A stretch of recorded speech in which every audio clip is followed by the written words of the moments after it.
I'm Daphne Richards. Our question this week comes from Scott Stoker about his Texas mountain laurel. Scott writes that he transplanted it almost 2 years ago, but it's never looked very strong and the leaves have always been more yellow than green. So he assumed it was suffering from transplant shock, a common malady in Texas mountain laurels. Scott says that the tree gets full sun most of the day, has a thick layer of mulch around it, and is planted in an area with, quote, good organic soil. He never fertilized until recently, and then only with a layer of chicken manure on top of the soil around the tree.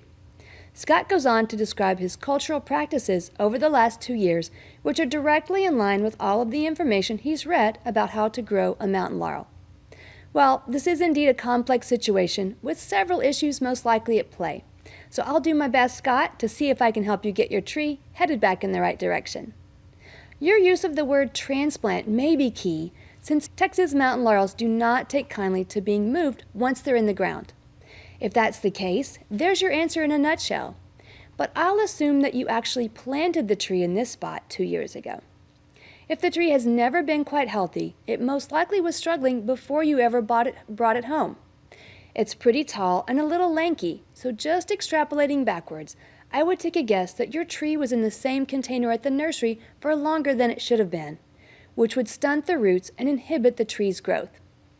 Any tree that, from the very start, doesn't grow and never greens up is having root-related issues, whether those be from the lack of sufficient water and nutrients, or whether you're doing everything right and there's plenty of both, but it just can't take them up.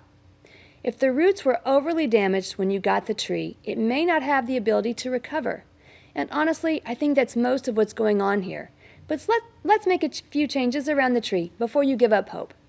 First, I'd suggest removing the nearby plants from around the tree so that you can control the environment better and it will have plenty of space to grow without competition.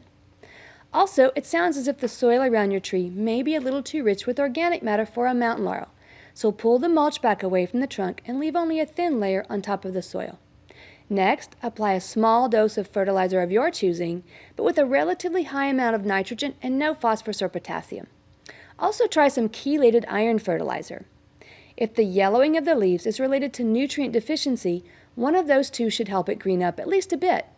As I said, the roots were most likely stunted when you bought the tree, so they haven't spread out much.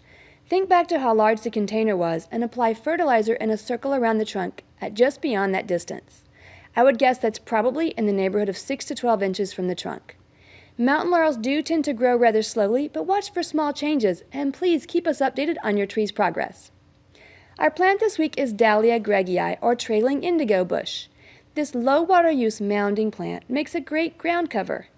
Native to the extreme conditions of far west Texas, Dalea will struggle in heavy soil and does not take kindly to being overwatered.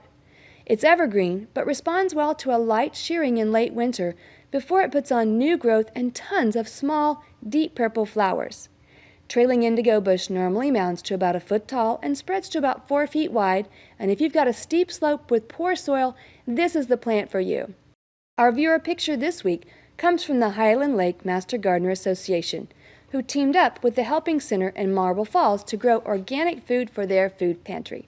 We'd love to hear from you, so please visit us at klru.org to send us your questions, pictures, and video from your garden.